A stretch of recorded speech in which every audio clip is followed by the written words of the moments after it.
Hello everyone, this is Dr. Priyankita Nath and I am your faculty for the online session of anatomy, and today we are mostly going to do a rapid revision for the FMG exams. Okay, and today's topic is very easy, that is the lower limb, and we are going to discuss the lower limb part by part.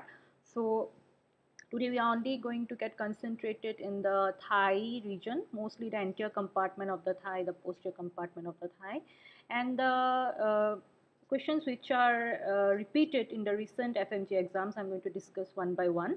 And I hope you understand this session well. If you get related to this session, then only you can understand the next session, which will be on the knee joint and the anterior compartment of leg and posterior compartment of leg with the ankle joint. Okay, so many question has been repeated. One best thing is that the question is repeated each and every time. Same type of questions are coming, but in alternate form. So if you study the basics, if you understand the basics, it will help you well, and I hope I will be able to make you understand in a very simplest manner.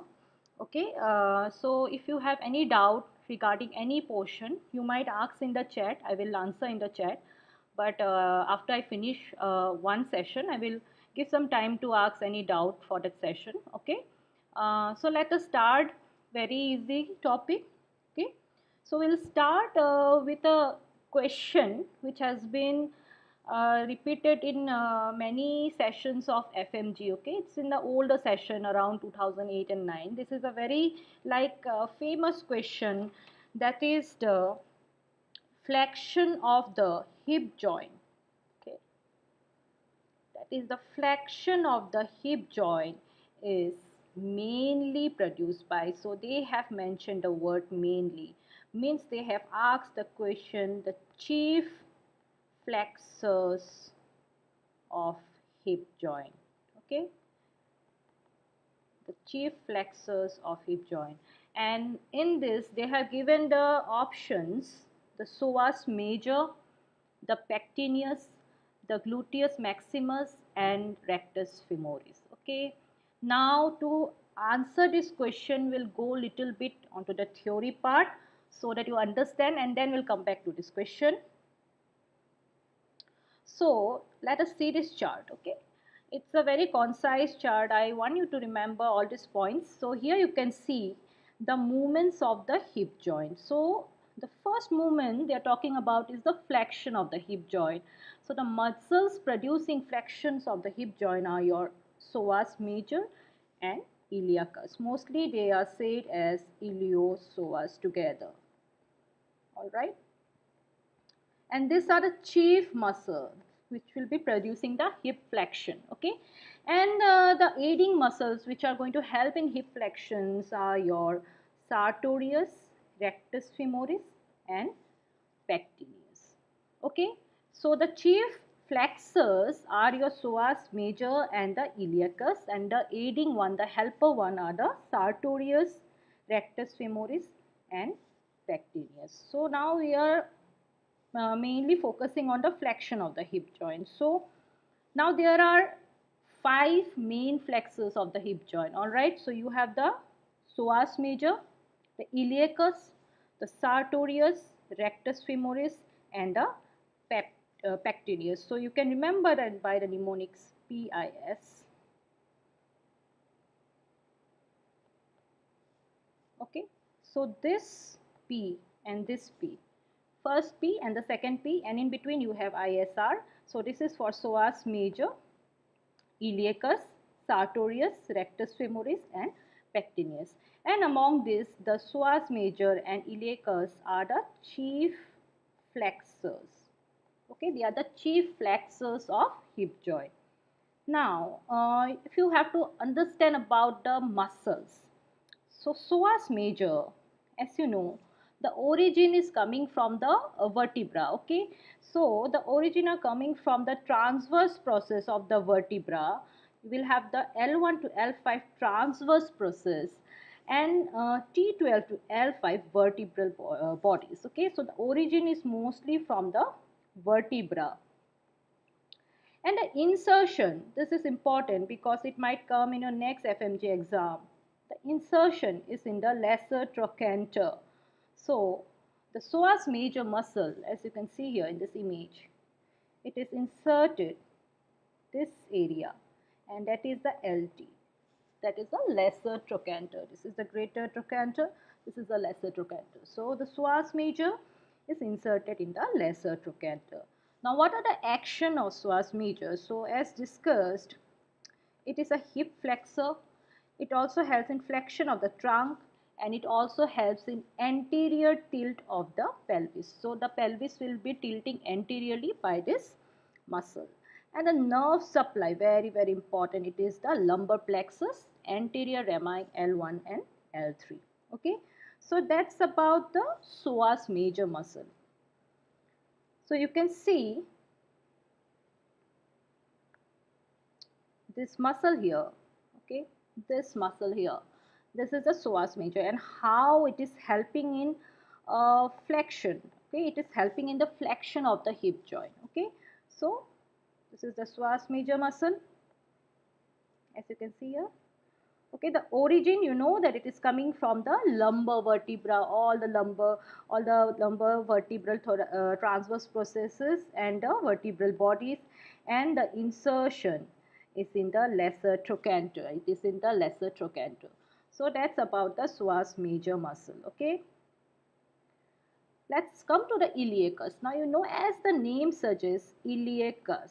So you have a fossa in the hip bone, that is the iliac fossa. Okay, so the origin of the muscle is from the iliac fossa, this area, this is the origin. Okay, the origin is from the iliac fossa. And what about the insertion? So again, the insertion is in this area, and this insertion area is known as the LT, that is the lesser trochanter. So the origin will be from the iliac fossa, and the insertion will be in the lesser trochanter. So that is about the iliacus muscle. What is the function of iliacus? Function is the hip flexion, as already discussed, and again the anterior tilt of the pelvis. Okay. Nerve supply of the iliacus is the femoral nerve. It's anterior rami L2 to L4. Alright. The next muscle, which is another hip flexor, a very very important muscle for your exam. Okay, that is the sartorius. Okay, the sartorius. The origin of the sartorius will be from a point in the hip joint, that is the anterior superior iliac spine. Now this question has been repeated in one of the FMGE exam.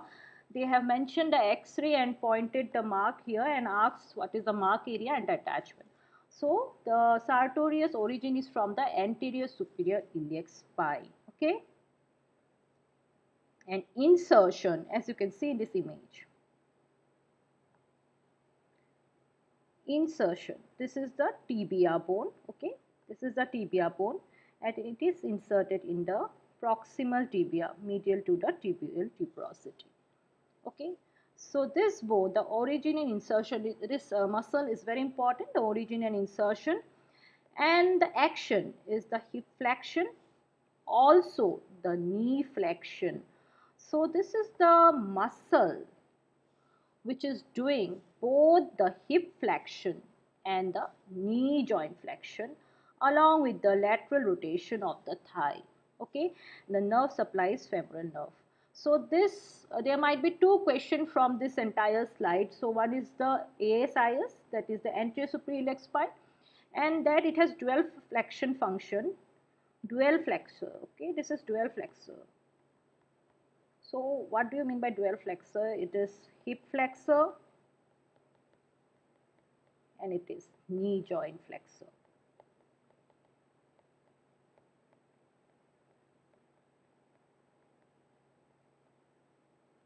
Okay, so dual joint flexor, it is flexor at the hip joint and it is flexor at the knee joint, the sartorius muscle. Okay. Next muscle, which is another hip flexor, is the rectus femoris. Now rectus femoris has two heads. Okay, one is the straight head and one is the reflected head. Okay, now the straight head takes its origin from the anterior inferior iliac spine. Okay, so you have an anterior superior iliac spine and an anterior inferior iliac spine. So the straight head, as you can see in this image, this is the straight head and it is taking origin from your anterior inferior iliac spine. What is taking origin from the anterior superior iliac spine? It is the sartorius. What is taking origin from anterior inferior? It is the reflected head, it is the straight head of rectus femoris. What about the reflected head? It takes origin from the groove above the acetabular cavity.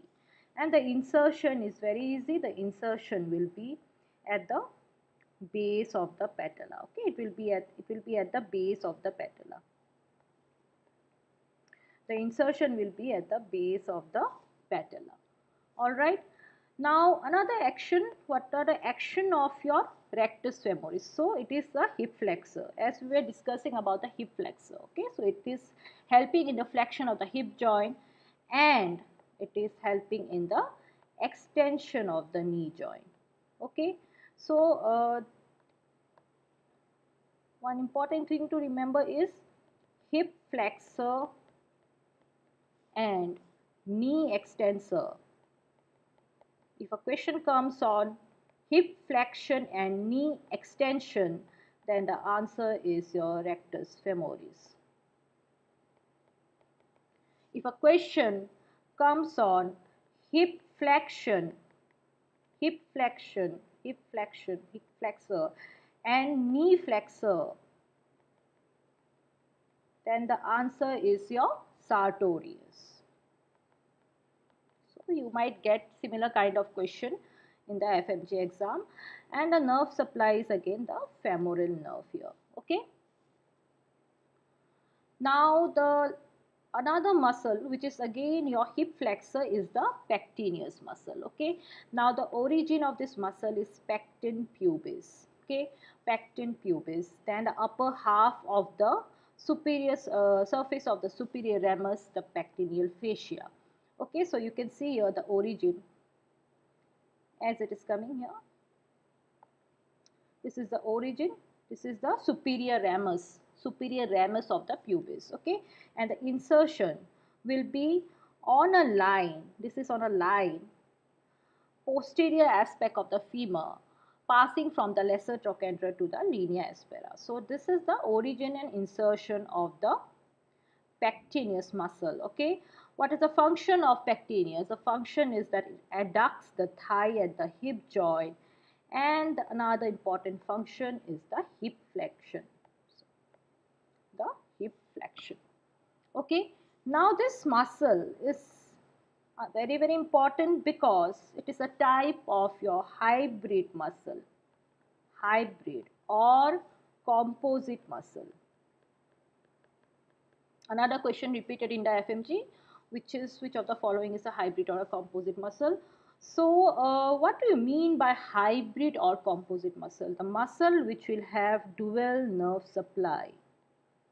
Okay, the muscle which are having dual nerve supply are known as hybrid or composite muscles. So the anterior fiber of your pectineus will be supplied by the femoral nerve. Okay, and the posterior fiber will be supplied by the anterior division of the obturator nerve. So it has two nerve supply, the femoral nerve and the obturator nerve.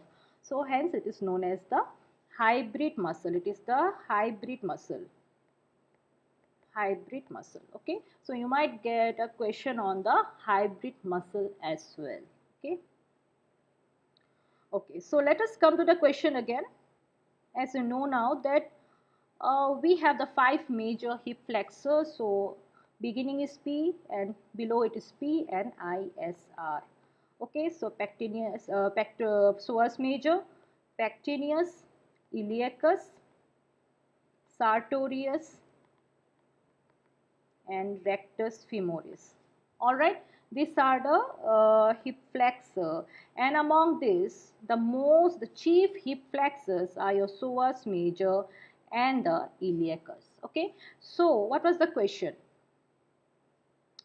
The flexion at the hip is mainly produced by, now you know that rectus femoris is a hip flexor, pectineus is a hip flexor, psoas major is a hip flexor, but gluteus maximus is a extensor. It is an extensor, hip extensor.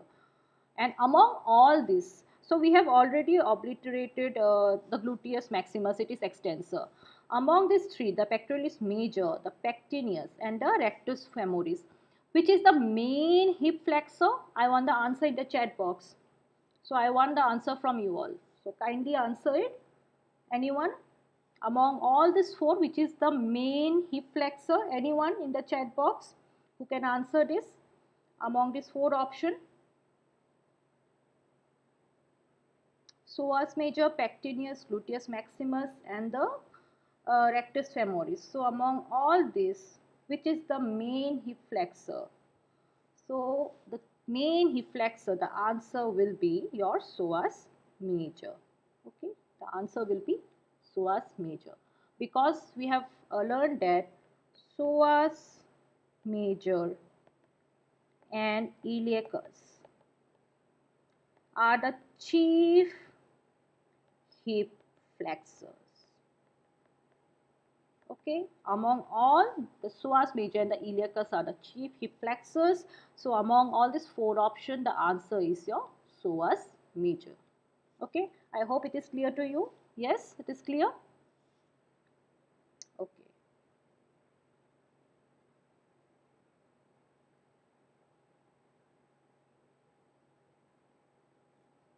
Now let us go to another question. The muscles attached to the marked area in the X-ray. So it is the question of your FMG, recent question. So this is the marked area. So what is this marked area? Anybody from the chat box? Anybody can answer this? The marked arrow which is shown here.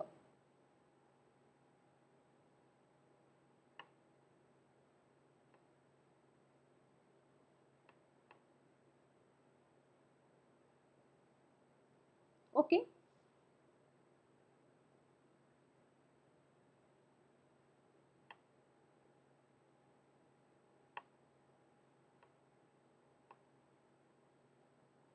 Okay, so you can see the marked area here.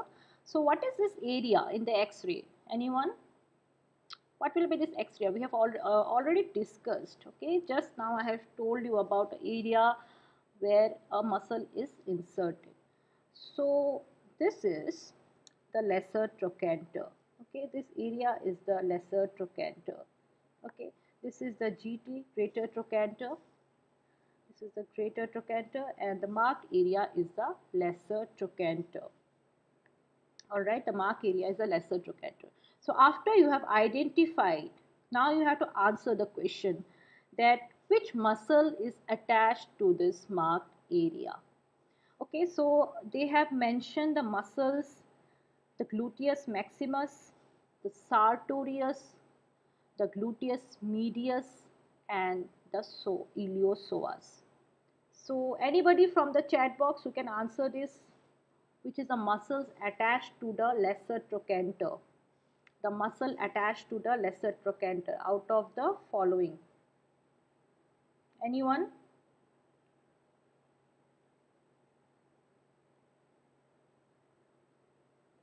If anybody knows the answer, because just now we have studied about this, the LT. Okay, so the answer here will be the iliopsoas. Okay, the answer will be iliopsoas, because you have just now seen that the iliacus is inserted in the LT. Also, the psoas major is inserted in the LT. Now together this group of muscle is known as the iliopsoas, and the insertion is at the lesser trochanter. Okay, so the answer of this question will be the iliopsoas muscle. Okay, the iliopsoas muscle. So they have marked the lesser trochanter. Okay, the marked area is the lesser trochanter, which is giving insertion to your iliopsoas muscle. Okay, so That is the answer of this question. So you can see in this X-ray, okay.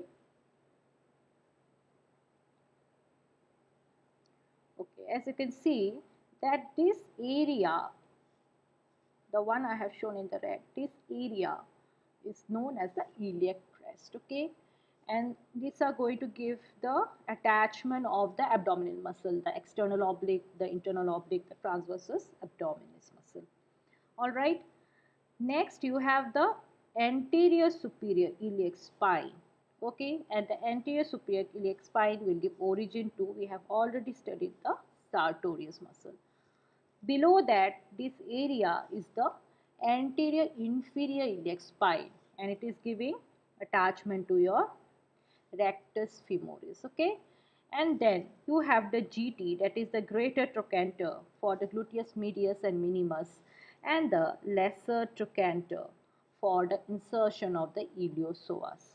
Okay, they might ask you question on the symphysis. Okay, the symphysis have attachment of the adductors, and the ischial tuberosity, those will give attachment to the hamstring group of muscles. Okay, so any question might come from this slide. They might give a mark area on the iliac crest, so you know that the iliac crest will give attachment to the abdominal muscle, right? Then you have the ASIS, anterior superior iliac spine. It is a question repeated in the FMGE exam. Okay, they have given a arrow mark in the ASIS and asks what is attached to it, what is the mark area. So the attached ASIS, that is anterior superior iliac spine, will give attachment to your sartorius. What about the anterior inferior iliac spine? It will give attachment to the rectus femoris.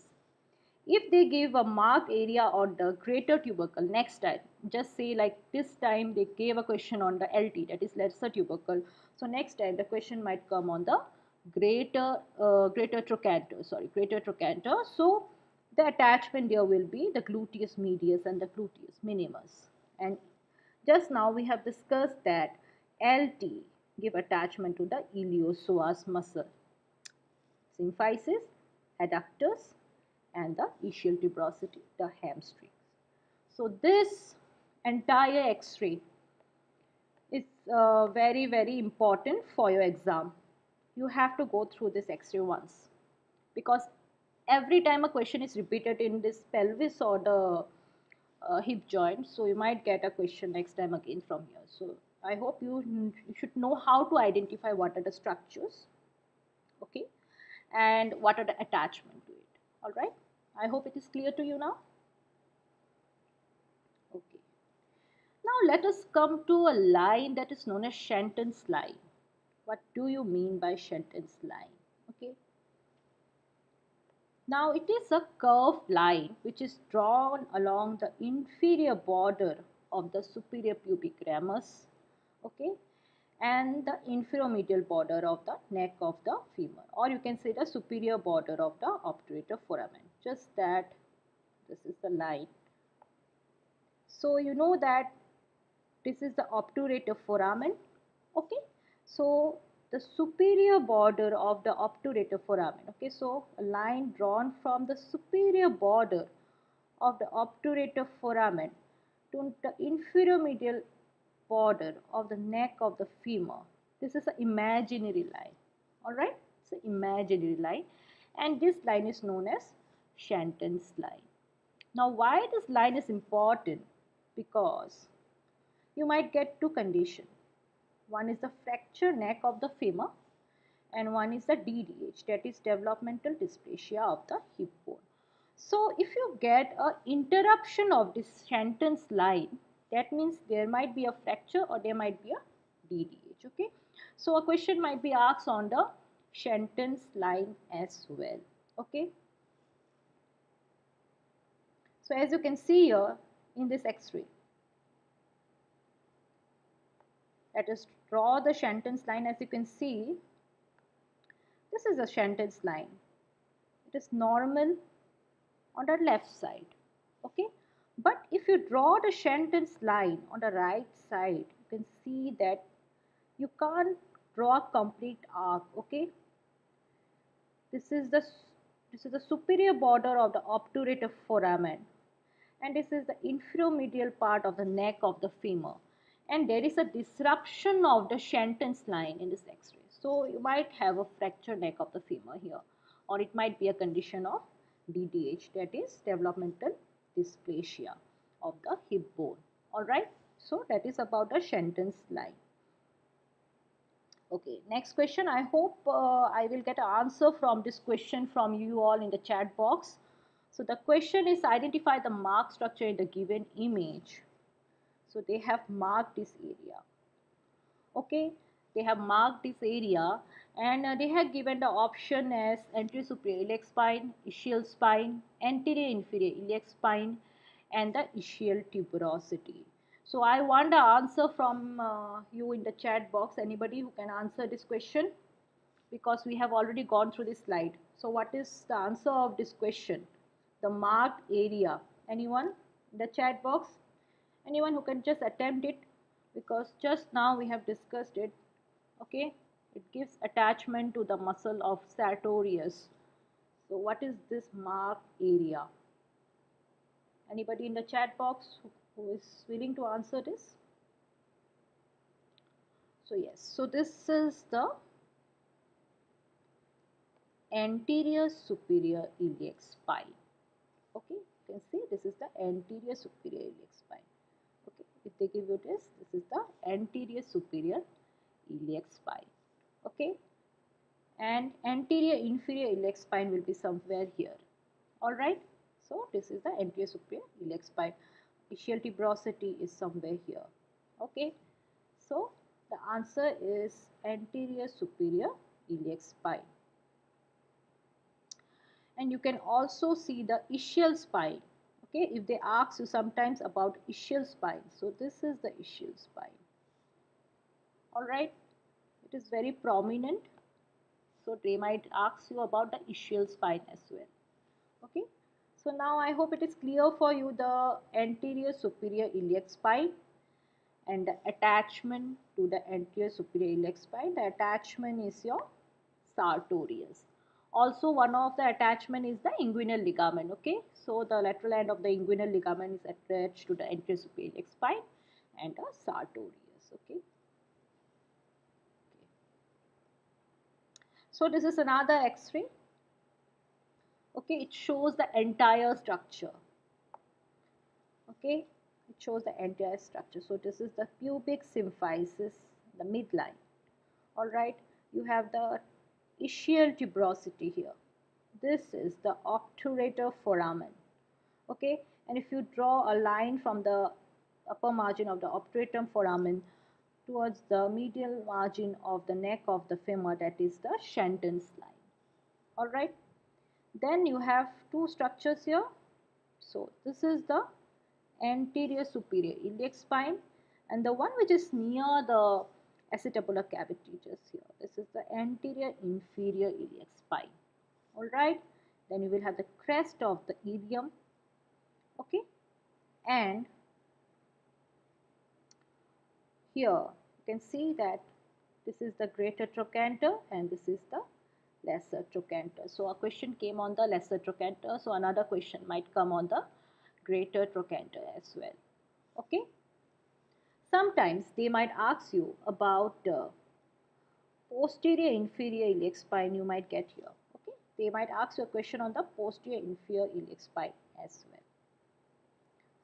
Okay, so that's about the radiology part. Okay, the maximum question used to come on the hip bone, the LT, the ASIS. So I hope you revise it. You now you know that anterior superior iliac spine, sartorius, and inguinal ligament.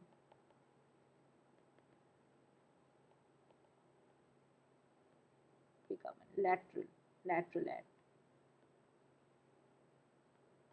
Okay, so they might ask you a question on the attachment as well in the next coming exams. All right.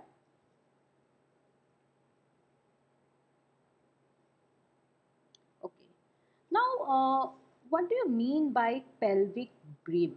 Okay, what is the meaning of pelvic brim? So you have heard this term somewhere else.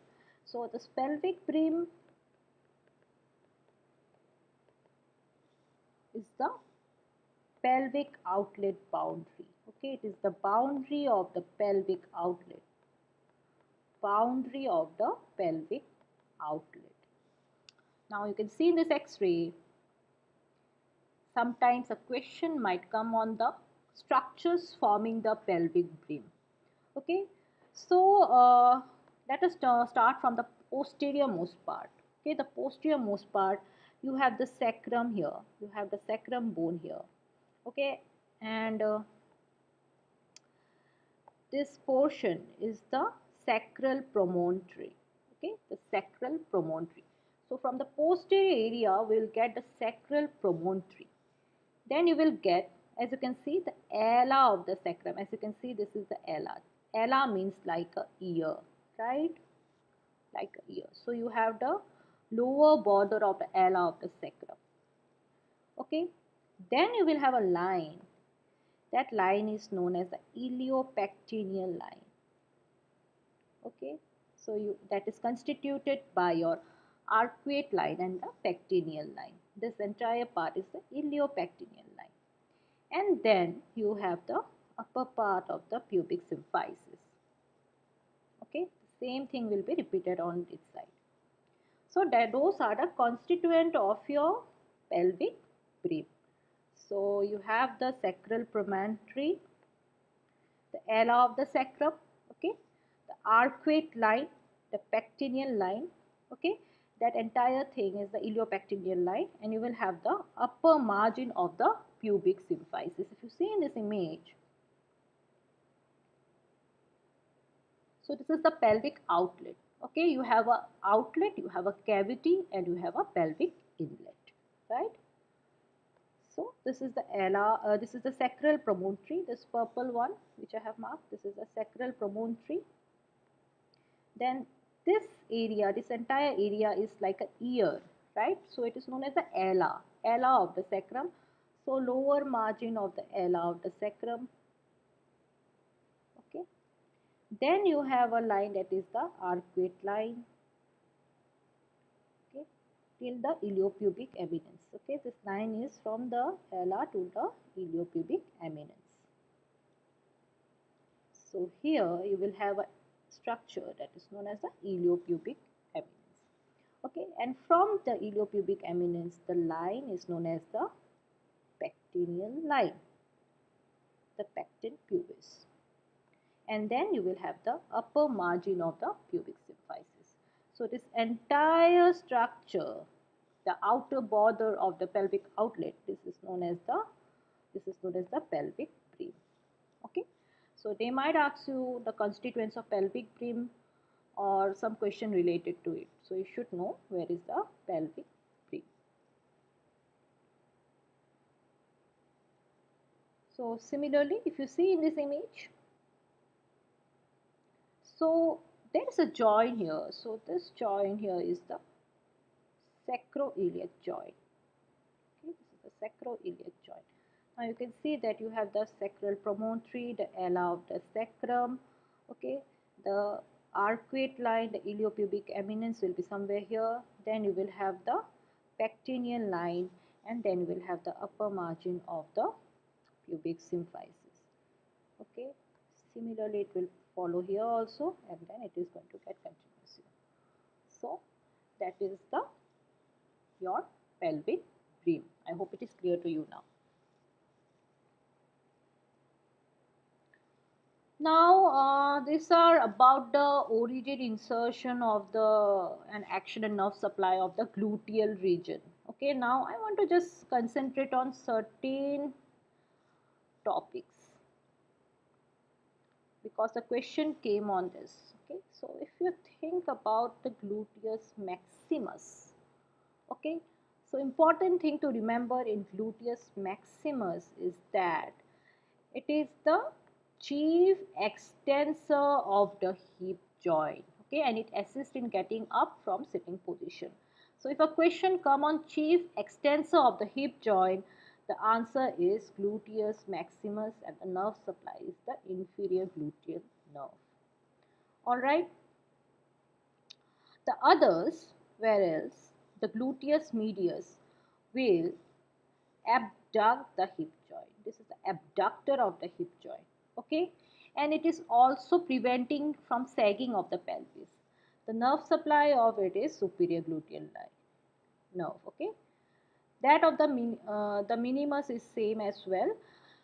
Next, you have the other gluteal muscle. Those are your tensor fascia lata, the piriformis superior gemini, and inferior gemini. Okay, so let us discuss little bit about the origin insertion so that you will understand the action of that.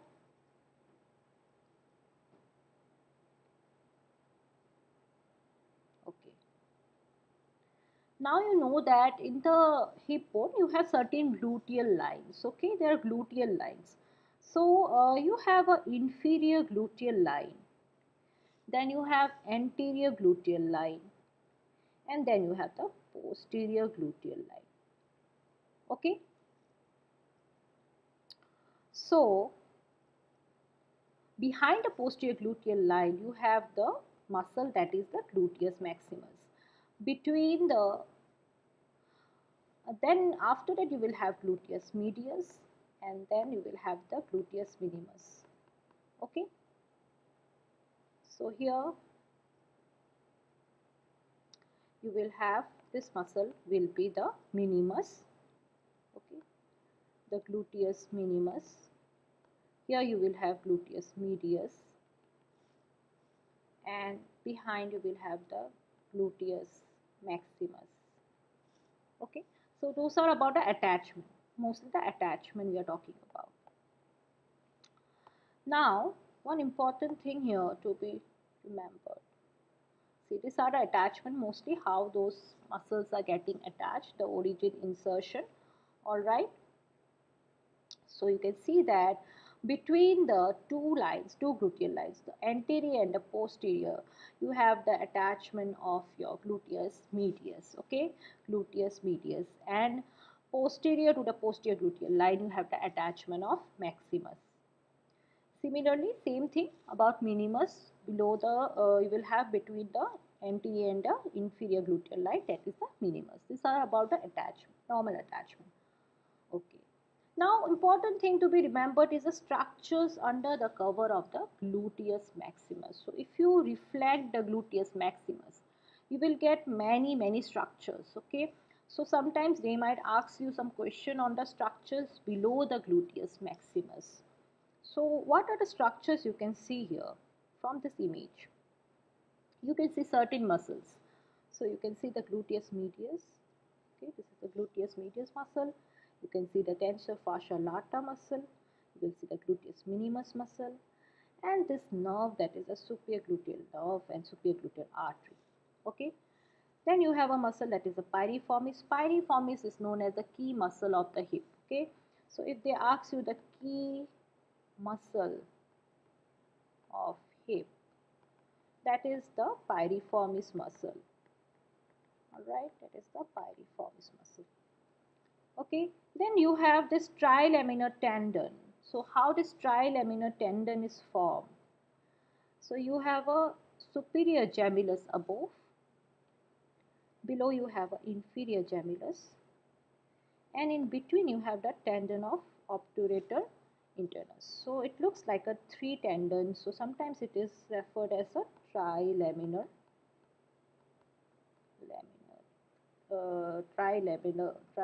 tendon. Okay. Okay, so it looks like a three types. So it is known as the trilaminar tendon. These three. All right. Then you have a muscle here, that is the quadratus, and then you have a nerve supply to that, that is nerve to quadratus. Okay, and then another muscle, adductor magnus, and the bicep femoris. So all these are the muscles and the nerves which are below the gluteus maximus. So to remember that, you have a chart. So among the muscles, all the muscles of the gluteal region, okay, all the muscles of the gluteal region except the tensor fascia lata are under the gluteus maximus. Then another muscle is the reflected head of the rectus femoris. You will also have the origin of the hamstring, and insertion of the adductor magnus. So these are about the muscles. So all the muscles of the gluteal region except the tensor fascial lata. Among the vessels, so you have the superior and the inferior gluteal vessels. You will have internal pudendal vessels. There are two types of anastomosis, that is the trochanteric anastomosis and the cruciate anastomosis. Okay. Among the nerves, you will have the superior and the inferior gluteal nerve. You will have the thickest and the largest nerve, that is the sciatic nerve. Then you will have the posterior cutaneous nerve of thigh and the other nerves which are nerve to quadratus, the pudendal, obturator internus and perforating cutaneous nerve. And then what are the joint below the gluteus maximus? So one is the hip joint, the other is the sacroiliac joint. Then you will have the sacrotuberous joint, the sacrospinous joint and the ischiofemoral ligament. Okay, and if they ask you about the bursa, so those are the trochanteric bursa, the ischial bursa and the gluteofemoral bursa. So I hope you remember this table, like among what are the muscles found below the gluteus maximus, the vessels, the nerves, the joints and the ligaments and the bursa. Okay. Okay, now let us come to the abductor mechanism of the hip joint. Okay, so two muscles, those are the medius and the minimus. Okay, so this is the gluteus medius. Okay, and this is the gluteus minimus. These are acting as a power. Okay, power to the abductor mechanism.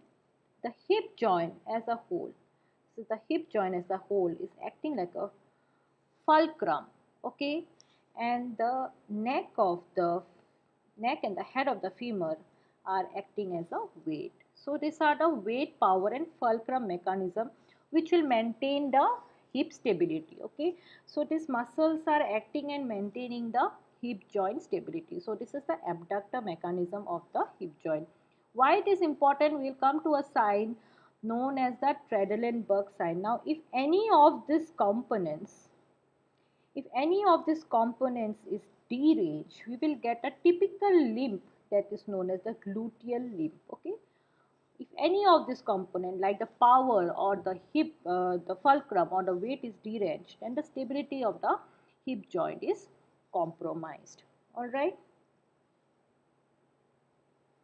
Now let us come to the most asked question in the exam, that is the Trendelenburg sign. Okay, what do you mean by Trendelenburg sign? Okay, so if you see here the first image,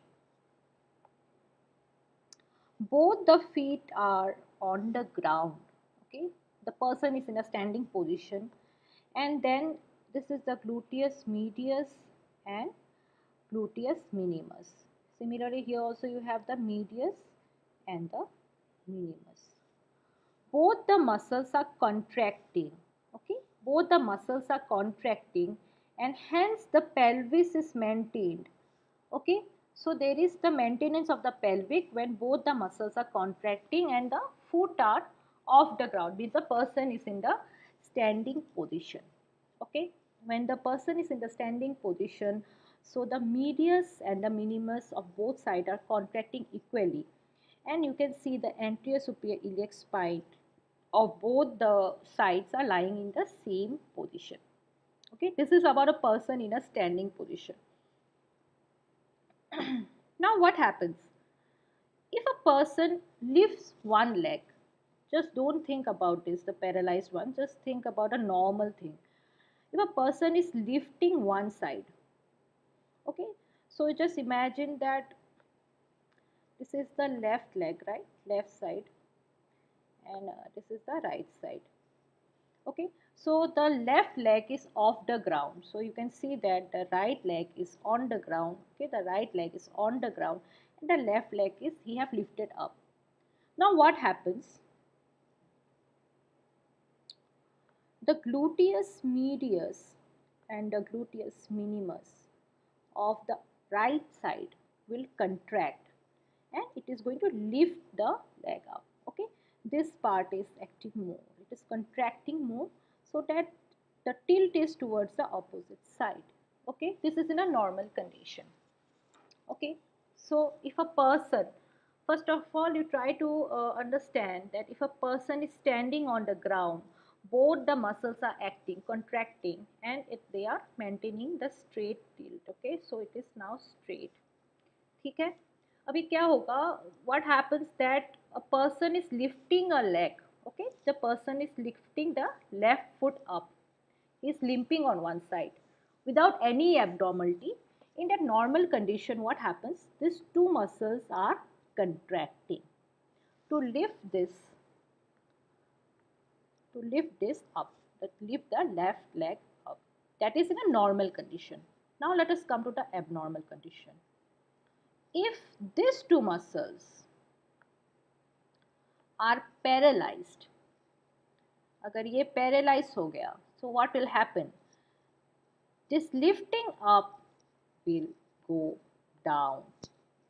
Okay, and that is known as the sagging of the pelvis on the healthy side when the foot is off the ground. Okay, so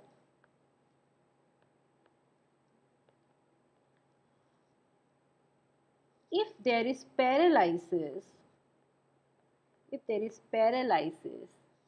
of the gluteus medius and minimus of right leg, okay, of right leg, as in this condition there is paralysis of the gluteus, this gluteus medius and minimus is compromised, there is paralysis, so it will not be able to lift the opposite side pelvis.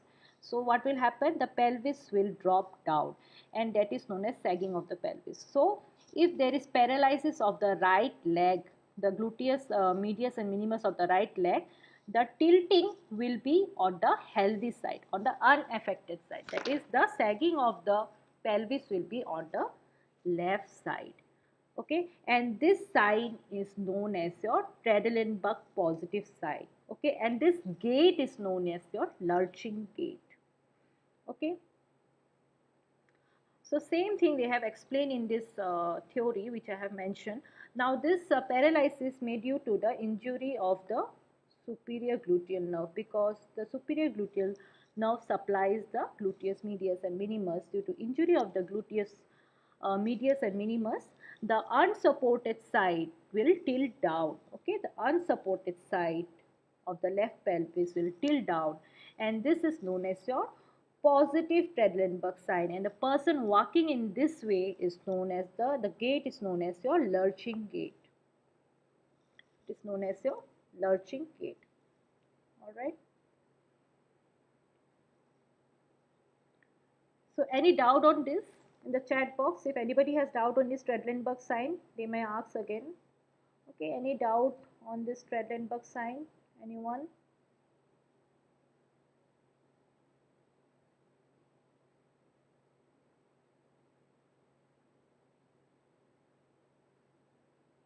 Any question on the Trendelenburg sign?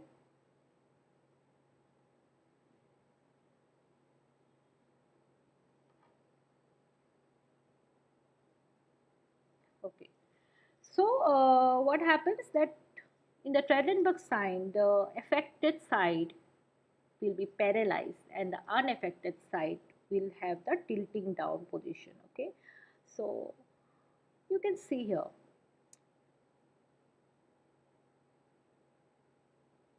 Okay, just see this image. So this is the normal level of the pelvis, right? Now what happens if there is paralysis of the right side, right gluteus medius and minimus. Okay, so normally what they do, the gluteus medius and minimus, if the person is, as you can see, if person is off the ground in normal condition, they are acting here. Okay, they are acting properly and they will able to tilt the opposite side up. Okay, but if there is paralysis, so this up will go down, this tilting will go down, so the sagging will be, or the tilting down will be on the opposite side. So if the right side gluteus medius and minimus is affected, so the position of the hip, it will tilt on the left side. So this will be the tilting of the on the left side. And when there will be tilting of the hip on the opposite side, that is the hip will droop down on the left side, the person will lurch, the body of the person will lurch on the affected side. So this is known as a typical lurching gait. So this gait is seen in your unilateral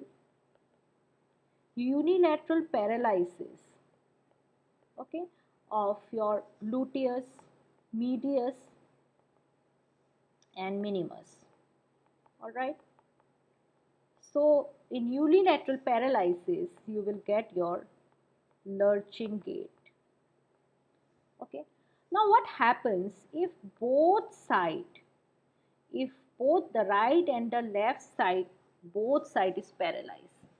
So if there is bilateral paralysis of gluteus minimus and medius, the gait will be a waddling gait. Waddling is like the duck used to waddle. No, they will waddle. You have seen the movement of the duck, how they used to walk. So that gait will be a waddling gait. So same thing I have mentioned, that if there is a weakness on the one side, okay, one side, that is unilateral paralysis.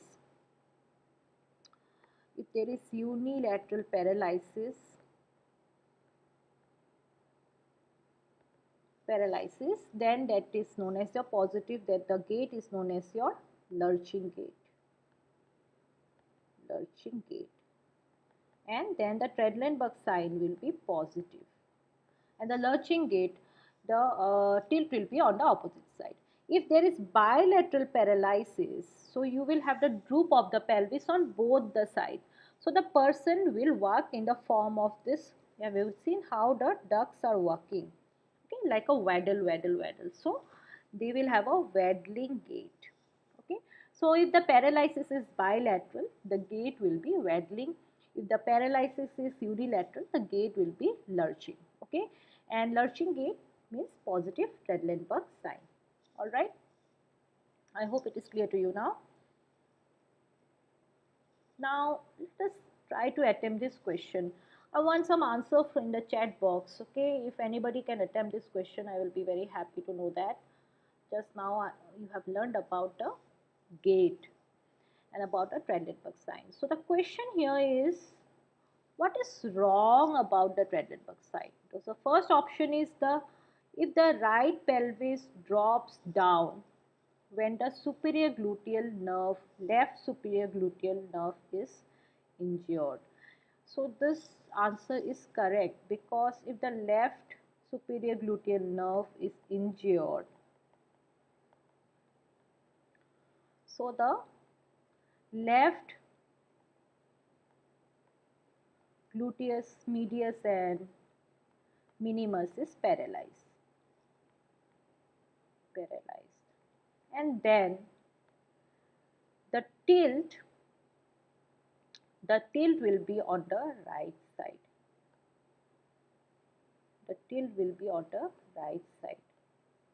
Okay, so if the left side is injured, the tilt will be on the right side. So this answer is correct. Contraction of the gluteus maximus is assessed. This answer is wrong. Bilateral damage will lead to waddling gait. This is also correct.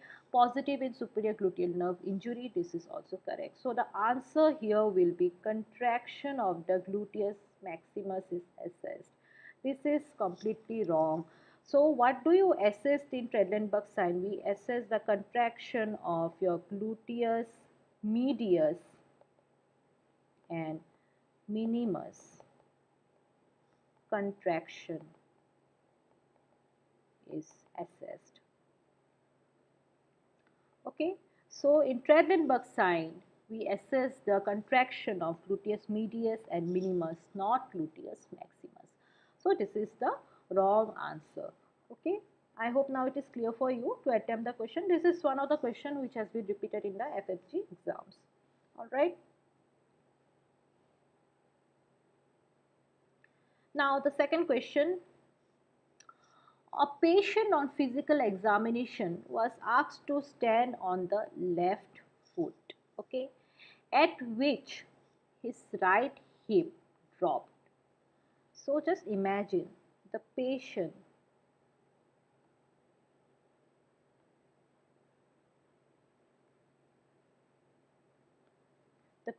this is the right side and this is the left side. Okay, he was asked to stand on the left foot.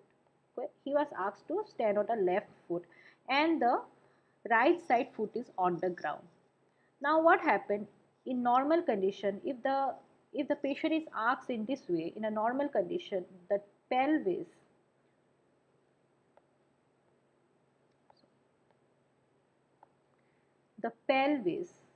will tilt up, right? Because the gluteus maximus and medius, the gluteus medius and minimus of this side will contract and it will tilt the pelvis up. But what happens in this case, the right hip, okay, the right hip has dropped, okay. He was standing, sorry, I have drawn in a wrong way. Just imagine, see, this is the patient, okay. So he is asked to stand on the left foot. He is standing on the left foot, okay. And on standing on the left foot, okay, this leg is upward. Okay, this is the right side. Just imagine this is the right leg and he's standing on the left foot. So if he's standing on the left foot, then his gluteus maximus and medius of the left side is contracting. So normally what it does, the right hip should tilt up in normal condition. Okay, but what happens here in the question, his tilt has gone down.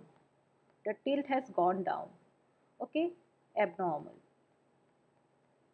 So if the tilt has gone down, means there will be paralysis.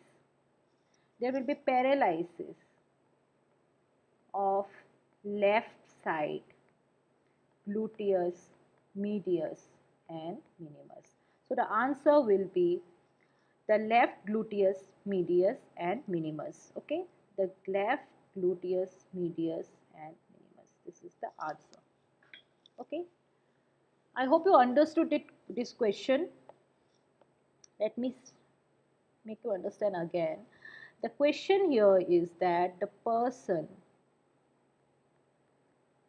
okay, the person is standing on the left foot. Left foot. The person is standing on the left foot and this right foot is up. Right foot is up. So in normal condition, the hip should go up. Okay, the hip should go up when the muscles are acting normally. Okay, but what happens?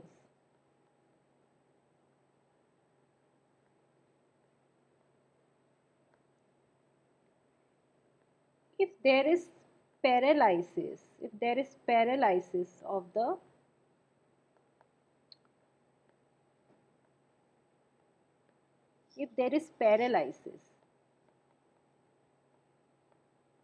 on left side,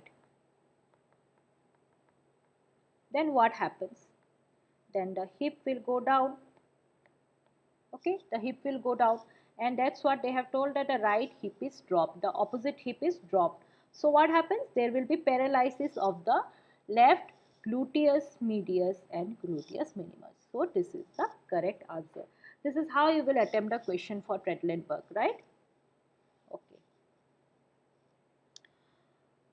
Any doubt till now? If anybody has any question, they can ask in the chat box regarding the Treadland-Burke. I'm expecting some question from the Treadland-Burke sign. If anybody has any question regarding the Treadland-Burke sign, you can just ask in the chat.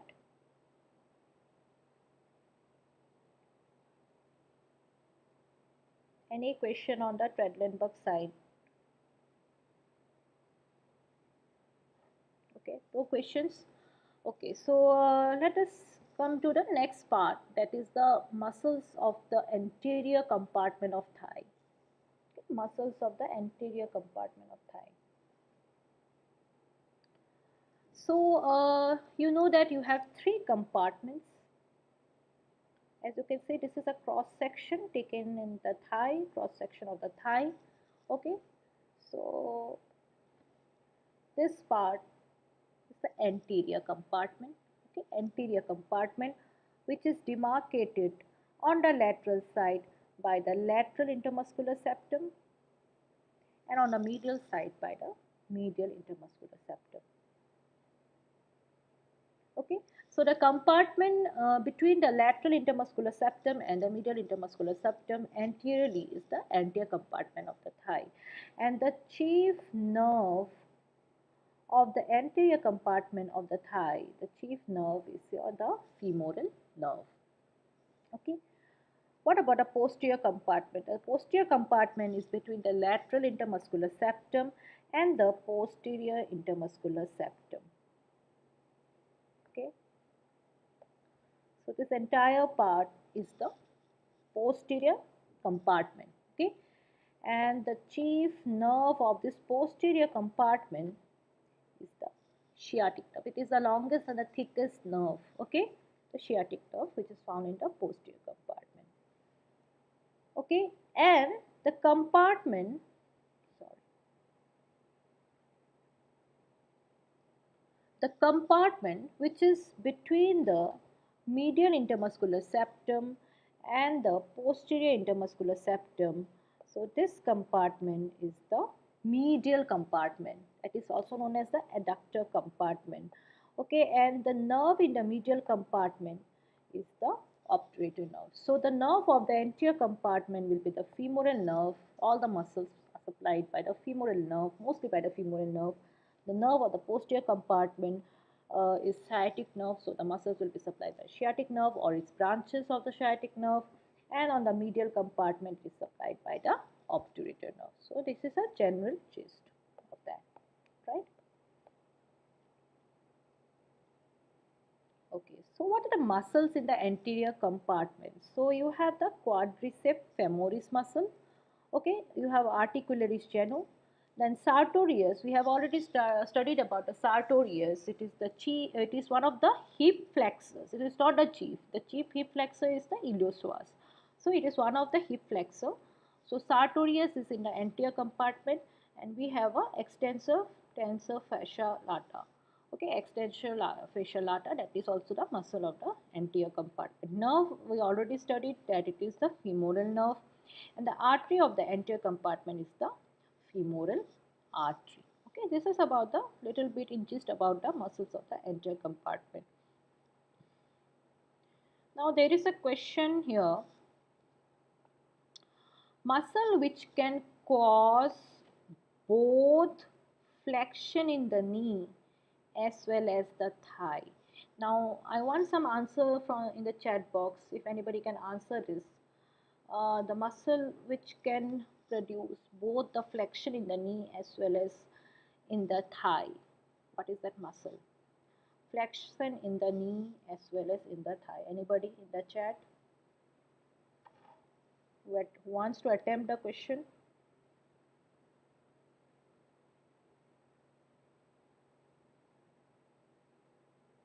Which is a muscle which can cause both flexion in the knee and flexion in the thigh? So anybody can answer this?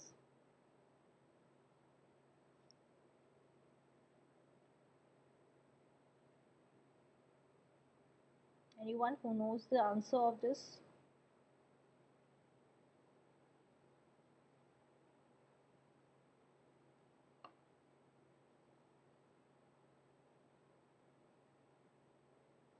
So the answer here will be sartorius.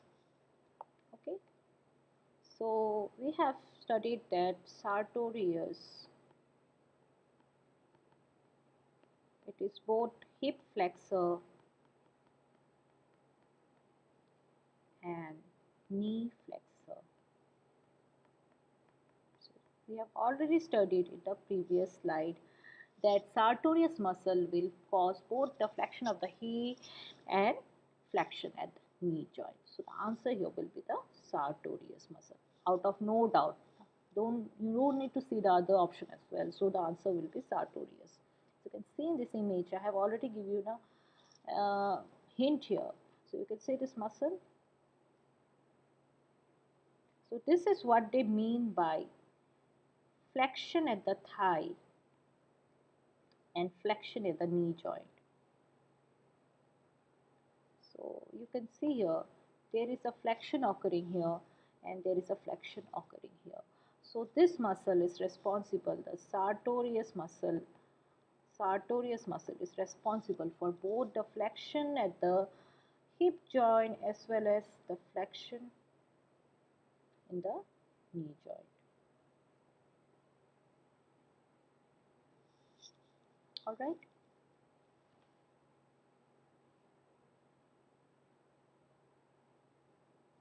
Okay, so same thing. If a person is standing in this way, okay, so you can see there is flexion at the hip joint. Okay, there is flexion at the hip joint and there is flexion at the knee joint. So the muscle acting here will be sartorius. Similarly, in this supine position also you can see there is a flexion in the hip joint and there is flexion at the knee joint.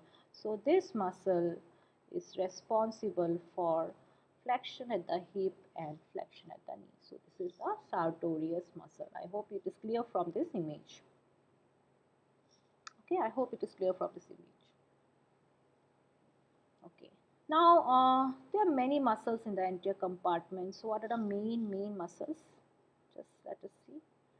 You have the quadriceps femoris muscle, okay, the quadriceps femoris, and under the quadriceps femoris muscle you have the following muscles. So one is the rectus femoris, okay, next is the vastus lateralis, vastus medialis and vastus intermedius. So the rectus femoris helps in flexion of the hip joint, okay, and extension of the knee joint. This is totally opposite to that of the sartorius. So this time the question, the FMG question came as flexion of the thigh and flexion of the knee. So next time they might give a question on flexion of the thigh and extension of the knee. That time the answer will be your rectus femoris. Okay. The others, the vastus lateralis, the medius and the intermedius, they are the extensor at the knee joint. Those are the extensor of the knee joint. All right. And those are supplied by the femoral nerve, even the rectus femoris. What about the articularis genu? Articularis genu, it will pull up the synovial membrane of the knee joint during extension. Okay. Sartorius muscles, sartorius. So that's where the question came. Sartorius muscle, it causes the flexion of the hip and the flexion of the knee. It is causing both the flexion of the hip and also the flexion of the knee, as well as it is causing the lateral rotation of the thigh. So this question came this time. Okay. So next time a question might come on the rectus femoris as well. Okay, so these two are the important muscles you have to remember. Then you have the tensor fascia lata.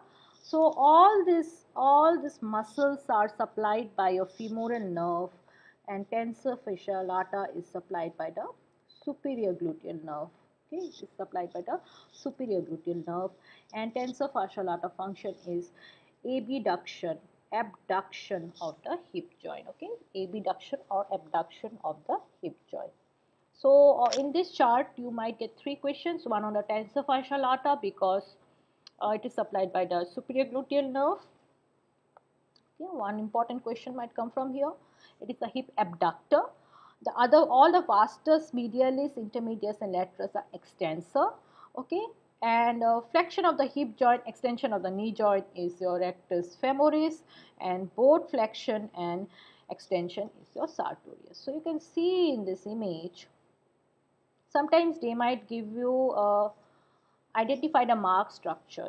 Sometimes this type of question might come in FMG. So you have to know where the muscle is present. So now you know that all these muscles are present in the anterior compartment. So the rectus femoris, the biggest group, this bulk of muscle, this is the rectus femoris muscle.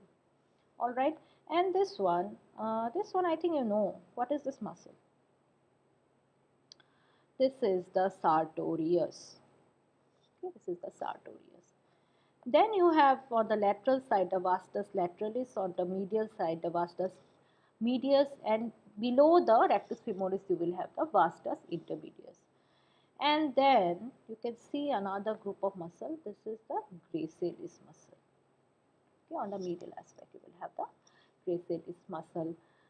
Okay, so this is the iliotibial tract here. If you go up, it will form the tensor fascia lata. So these are the muscles mostly seen in your anterior compartment of the thigh. All right.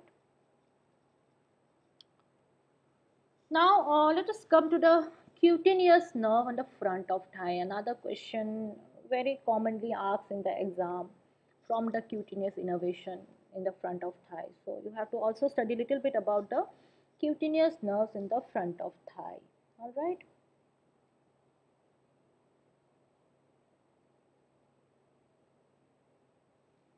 Okay. Now you know that. See.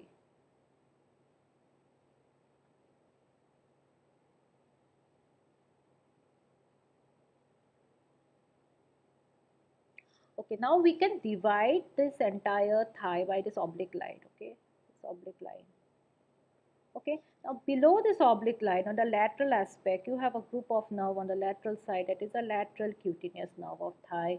Then you have intermediate, these are the intermediate cutaneous nerve of thigh.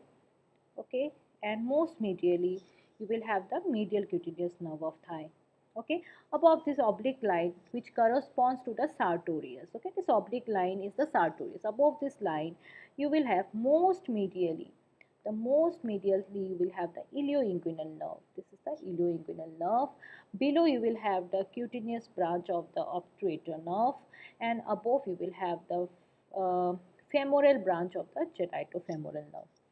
So at ekdam niche you will have the cephalous nerve with the infrapatellar branch. So it's very easy to like remember. You just need to draw. Okay, you just need to draw a thigh. This is the medial, this is the lateral. Okay, and then you have an oblique line corresponding to the sartorius muscle. This is the knee. Okay, so up below this sartorius, the lateral most is the lateral cutaneous nerve of thigh. Then you have a intermediate cutaneous nerve of thigh, and then you have the medial cutaneous nerve of thigh. Above it, most medially, you will have the ilioinguinal nerve. Okay, then on the lateral aspect you will have the femoral branch of the genitofemoral nerve, and then you will have the cutaneous branch of the obturator nerve. Up सबसे नीचे you will have the saphenous nerve and the infrapatellar branch. So it's very easy to remember. Now which nerve is our main concern out of all this? Out of all this cutaneous nerve, our main concern is this lateral cutaneous nerve of thigh. Okay, this lateral cutaneous nerve of thigh. It is our main concern. This nerve is also known as the lateral femoral cutaneous nerve of thigh. Why we are more focusing on this nerve? What happens? If the lateral cutaneous nerve of thigh is compressed through the inguinal ligament, if this nerve is compressed through the inguinal ligament, you will have pain and paresthesia in the upper lateral aspect of the thigh, and this condition is known as your myalgia paresthetica. Very important topic which might be asked in the exam. Okay, it is repeated in FMG, it is repeated in NEET PG, NESET, everywhere. So This is so hot topic that you have to know the nerve. Okay, so what is myalgia parasthetica? Which nerve is responsible for that? That nerve is the lateral cutaneous nerve of thigh. It is also known as the lateral femoral cutaneous nerve of thigh.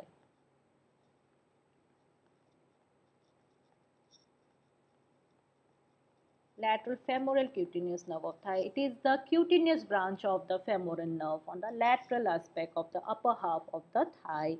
So okay, it is going to supply this lateral aspect. Okay, ये पूरा lateral aspect जो thigh का है, it is supplied by the lateral femoral cutaneous nerve of thigh. And if there is compression of this nerve by the inguinal ligament, that will lead to pain and paresthesia on the upper lateral aspect, and this condition is known as your myalgia parasthetica. Okay, so any question might come on the myalgia parasthetica. So from now you have to remember the lateral femoral cutaneous nerve of thigh. Okay, so you can see that the skin sensation supplied by the lateral femoral cutaneous nerve of thigh, this condition, you might get an image like this. Nowadays they are giving a image based question. So if you get an image like this, so this is mostly due to myalgia parasthetica. Okay, it is by the condition is the myalgia parasthetica. Now let us try to attempt this question. It's very important. Somebody might answer from the chat box, I hope.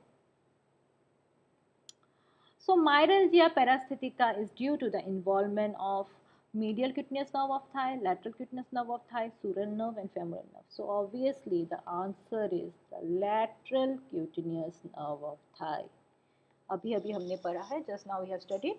So the answer is your lateral cutaneous nerve of thigh. All right. It's a very common hot topic, so you should not miss the cutaneous supply of the anterior compartment of the thigh. Okay, little bit about the femoral triangle. A very easy topic. You should also know about the femoral triangle, because अगर question इसमें आ गया, any question is to come on the femoral triangle and you can't attempt it, will be very shameful, because it's a very easy topic. Okay, so what is femoral triangle? What do you mean by femoral triangle? It is a triangular depression on front of the upper one third of the thigh. It is below the inguinal ligament, and you have to know that the apex is directed downwards. If you see this cadaveric image, okay, if you see this cadaveric image, now you try to remember the dissection you have done in the first years. Okay, so if you see this cadaveric image, this triangle is known as the femoral triangle. Okay, upper one third of the thigh, the triangular hollow depression which is formed by the base, the medial border, lateral border and the apex. You have to know the boundaries as well, but you have to know that this triangle is in the anterior compartment of the thigh. Okay, now we'll study about the boundaries and the contents one by one. So what are the boundaries? Okay, now, so see here.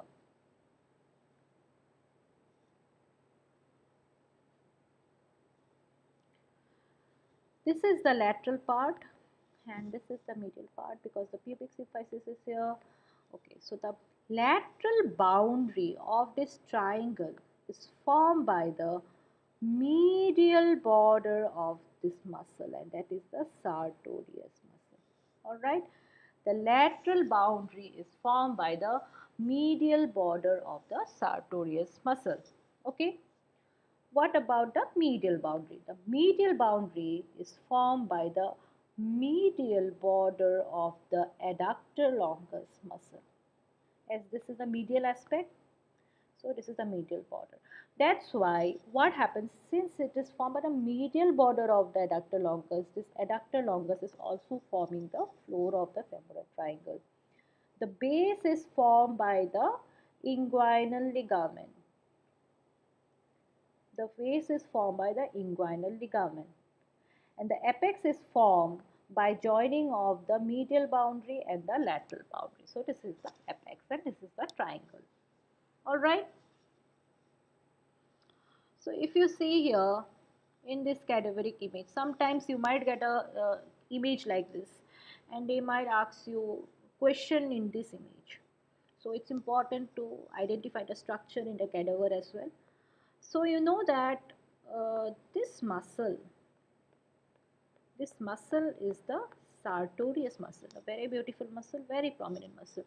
So sartorius is forming the lateral border, and the medial margin of the sartorius is forming the lateral border of the femoral triangle.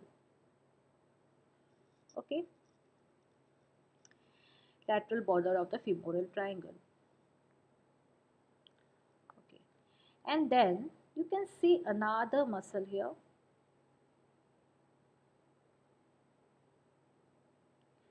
This muscle, okay, this muscle, this is the adductor longus. So the medial border of the adductor longus is forming the medial boundary of the femoral triangle, and the base is formed by the inguinal ligament. The apex is formed by joining of these two borders. Okay, so that's how you know which is the muscle. If they might ask you, what is this muscle? This muscle is sartorius. What is this muscle? This is adductor longus, because you know that adductor longus is forming the your, sorry, so this image is little bit wrong here. I want to rectify that. The triangle will be formed by the medial border. Okay, so the adductor long, this will be the triangle actually. ये है triangle, क्योंकि ये पूरा medial border इसको occupy करेगा. ठीक है, so this diagram is a bit wrong. Okay, so if you extend this line like this, okay, yeah, so this is the correct triangle. Okay, so here you can see that it is including the medial border of the adductor longus. This is the adductor longus. It is including the medial border of the sartorius, and adductor longus is also forming the floor, and the base is formed by the inguinal ligament above. Okay, so that is the femoral triangle here. All right. Okay, now let us come to the contents. Okay, before the contents, let us study about the floor and the roof. So the floor, how the floor of the femoral triangle is formed. Okay, so you can see here the lateral aspect. First muscle you will have the iliacus. This muscle is the iliacus. Okay, उसके बाद you will have the tendon of the psoas major muscle. Okay, after that you will have a muscle that is the pectineus muscle, and as you know, the medial border of the adductor longus is forming the medial boundary, so entire adductor longus is also forming the floor. The floor is your iliacus, psoas tendon, pectineus and adductor longus. That's about the floor. All right. Now let us come to the roof. तो roof में from above downward पहले मिलेगा तुमको skin, right? If you see this image you will get the skin, ठीक है? Then you will get the superficial fascia, then you will get the deep fascia. Okay, the deep fascia of the thigh is known as fascia lata, and it has an opening in the opening on the upper half, that is known as the cibriform fascia, through which the femoral nerve enters. After that you will get the contents. Okay, so the superficial fascia will have the following structures. It will have many structures. So you will have the femoral artery and the vein. You will have the upper part of the great saphenous vein, which will enter through the cribriform fascia, okay, in the through the saphenous opening. Then you will have superficial inguinal lymph nodes, then femoral branch of the genitofemoral nerve, and the branches of the ilioinguinal nerve. So these are the cutaneous nerves, cutaneous lymph nodes, cutaneous vessels. All right. Then the deep fascia will have an opening, and that opening is known as saphenous opening. Okay, and there only you will get the cribriform fascia. So that's about the roof. Okay, what about the contents? So the contents are sorry, the contents are your femoral artery and its branches. Then you will have the femoral artery and its branches, the femoral vein and its tributaries. Okay, and then you will have the femoral nerve. Okay, and in the lymph nodes you will have the deep inguinal lymph nodes. Superficial inguinal lymph nodes you got on the roof, and you will also have the lateral cutaneous nerve of thigh. In addition to that, you will have the fibrofatty tissue and the femoral branch of genitofemoral nerve. Now one important thing to remember in this femoral triangle in the content is how it is arranged. So you have to remember that the vein, artery and nerve. This is the dictum you studied in your first year. So this is from medial to lateral. So from medial to lateral, the arrangement is your vein, then artery, then nerve. Okay, so if you can see, this is the medial aspect. The most medial structure here is the femoral vein. Okay, femoral vein, and then after that you have the femoral artery. Okay, you have the femoral artery, and then you have the femoral nerve. The femoral nerve is lateral and the femoral vein is medial. Okay, so you have to remember about it. Then you also have the lateral cutaneous nerve of thigh. You can see here, it is the lateral cutaneous nerve of thigh. Okay, and above the artery you have the femoral branch of the genitofemoral nerve as well, and the medial most part you will also have the deep inguinal lymph nodes. Okay, so these are the contents of the femoral triangle. I hope it is clear to you now. If you have to see the cadaveric image, okay, now you know that the sartorius is on the lateral aspect, so this is lateral. The adductor longus is on the medial aspect, so this is medial. So the most medial structure, this is the vein. This is the femoral vein. Okay. Then after vein you will have the artery. So this is the femoral artery. Okay, this is the femoral artery. And then you will have a bunch of nerve here. This is the femoral nerve. So you got vein, artery, nerve from medial to lateral. Alright. Okay. Now let us study about the femoral sheath little bit. What is femoral sheath? So femoral sheath is a funnel shaped sheath. As you can see in this image, it is in the shape of a funnel. Okay, and it encloses the femoral upper 3.75 centimeter of the femoral vessels. Now the anterior wall of the femoral sheath is formed by fascia transversalis and the posterior wall is formed by your fascia iliaca. Okay, now important part is that it is divided into three compartments. Okay, the lateral compartment, the lateralmost compartment will have the femoral artery and the femoral branch of genitofemoral nerve. The intermediate compartment will have the femoral vein, and the medialmost compartment is known as the femoral canal. It is empty. It mostly have the lymph nodes. Okay. Now if you can see here, this is the medial most compartment. Okay, this is the medial most compartment which is mostly empty, and it is having a lymph node, and that is known as the lymph node of Cloquet and Rosenmuller. Okay, then the middle compartment will have the femoral vein, and the lateral compartment will have the femoral artery and also a nerve, that is the femoral branch of genitofemoral nerve. So the femoral sheath is enclosing only the vessels. Okay, so here you can see that this is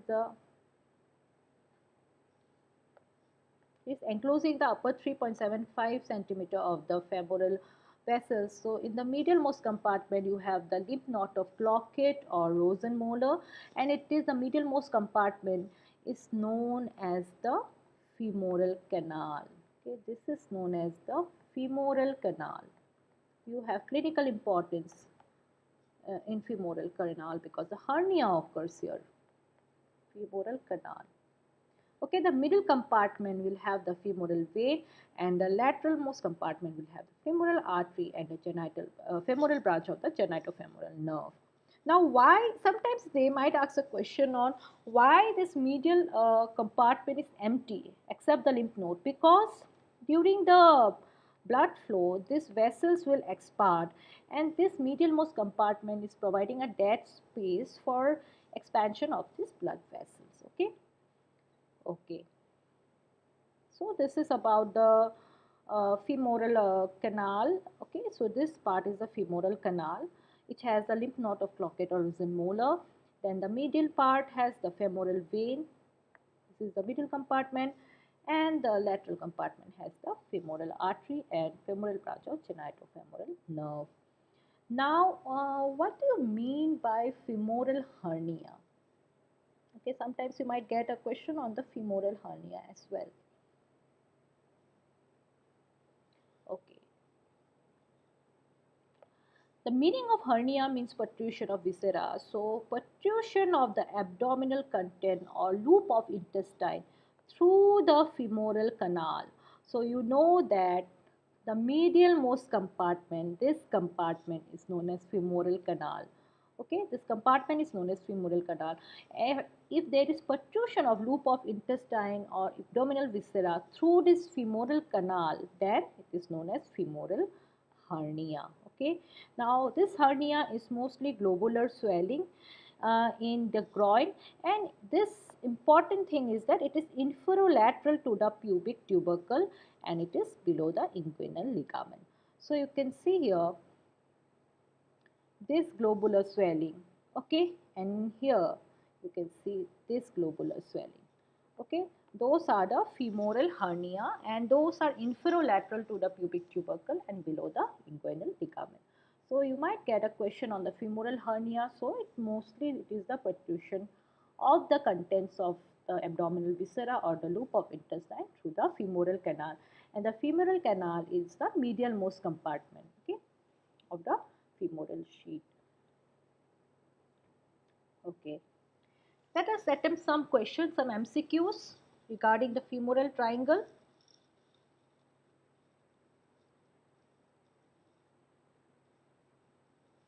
So the lateral boundary of the femoral triangle is formed by, so out of this you know that it is formed by the sartorius and sartorius ka medial border. So the answer is the lateral boundary is formed by the medial border of sartorius. Very easy, because once you have studied the femoral triangle, you know that the boundaries of the femoral triangle. Remember that both the medial and the lateral boundaries both have the medial border only. Okay, like for sartorius also it is the medial border, and for the adductor longus also it is the medial border. There is nothing regarding lateral borders. So in both the boundaries you have the medial border, that is common, and you know that laterally it is formed by sartorius. So sartorius is the answer.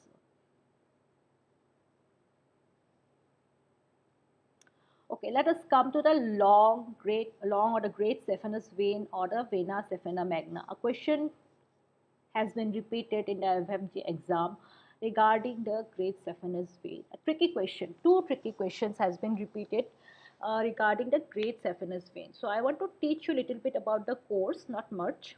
Okay, what is the course of the great saphenous vein? So it is the largest and the longest superficial vein of the lower lip. Okay, it is the largest and the longest. Now, how does it begins? It begins from an arch on the dorsum of the foot, and that arch is known as the dorsal venous arch. Okay, so you know that there is a venous arch in the dorsum of the foot, and this arch is known as the dorsal venous arch. So इधर से ये शुरू होगा, ठीक है? It will begin from the dorsal venous arch. Next point is then it will run upward and in front of the medial malleolus. Important to remember, it runs in front of the medial malleolus, not behind, in front of the medial malleolus, and then it will ascend on the medial side of the leg. So इसका meaning क्या है? ये ऊपर जाएगा और इधर में you have the medial malleolus.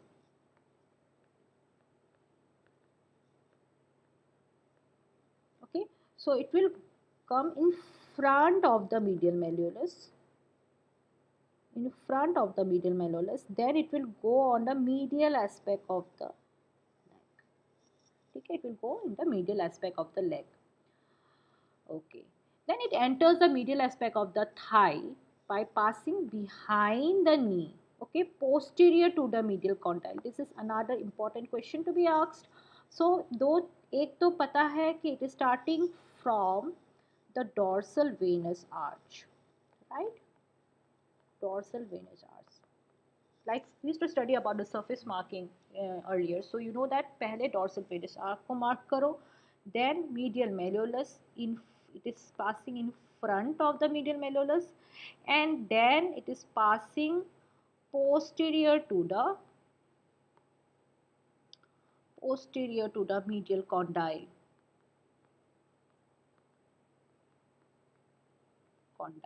Okay, and it passes behind the knee, and then it enters the, then again it comes in front. Okay, in thigh, so you know that in thigh it inclines forward.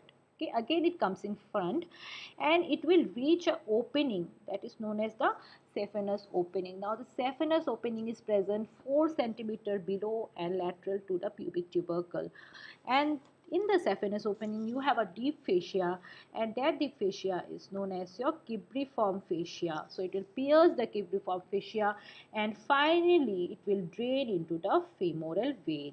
Okay, now before draining into the femoral vein, it will give certain tributaries. Okay, so now you can see here that how from behind the knee, that is from the posterior condyle, it is inclining up. Okay, it is inclining up, and then it is reaching an opening here. That opening is known as the femoral opening. Okay, this is the femoral opening. Sorry, this is the saphenous opening. It is known as the saphenous opening. It is your 4 centimeter. If there is a pubic tubercle here, it is 4 centimeter below and 4 centimeter lateral to the pubic tubercle. 4 centimeter below and 4 centimeter lateral to the pubic tubercle. So it enters the saphenous opening.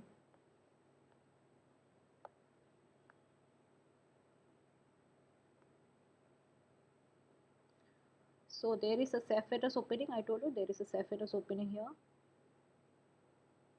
It's a saphenous opening, and after entering into the saphenous opening, it will drain into this large vein, and that large vein is the this large vein will be your femoral vein. This large vein will be your femoral vein. Okay.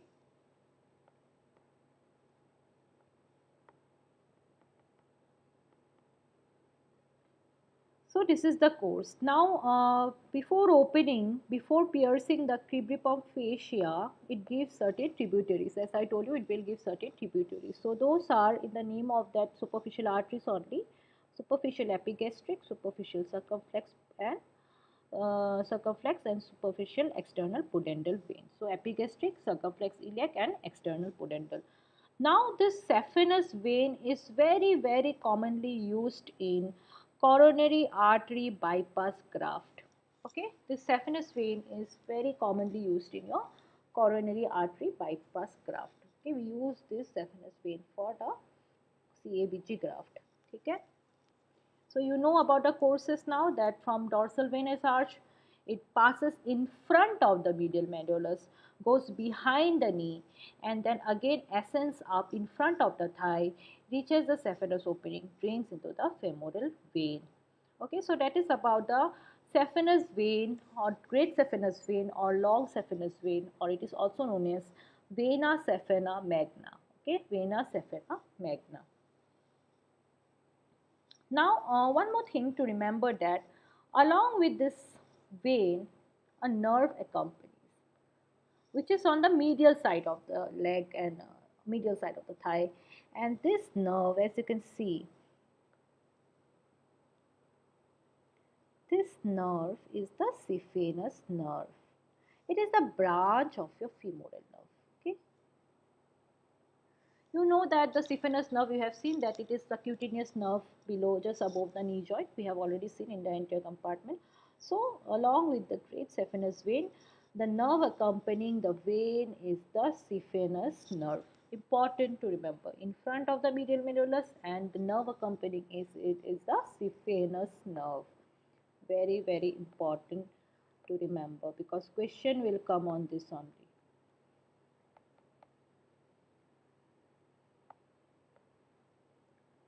So the nerve accompanying with the great saphenous vein is the saphenous nerve, and saphenous nerve is the branch of the femoral nerve.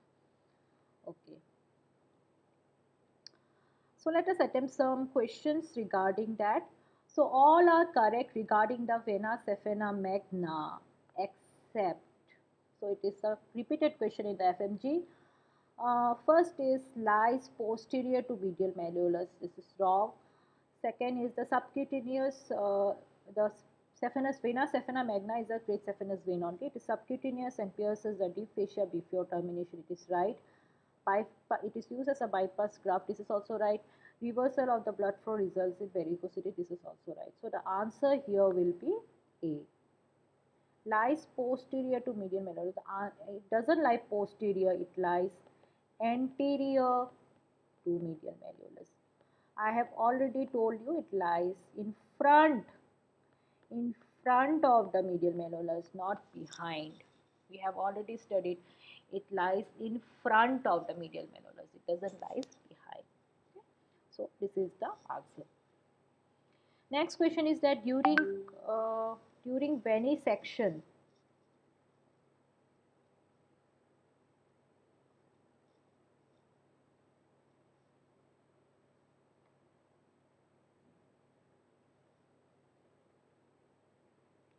okay, during a venesection,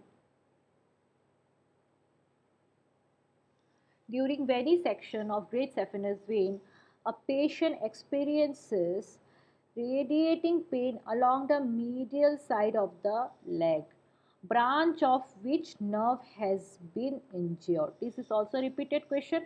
Now you know that the great saphenous vein is accompanied by the saphenous nerve, which supplies the medial aspect of the leg, and this saphenous nerve is a branch of femoral nerve. I already discussed. So great saphenous nerve vein is accompanied by a saphenous vein. Saphenous nerve is mostly supplying this medial aspect. Okay, and this saphenous nerve is injured, and saphenous nerve injury is leading to the pain and radiating pain around the medial side of the leg. And the answer here will be your femoral nerve. Okay, the answer will be your femoral nerve, because saphenous nerve is a branch of femoral nerve.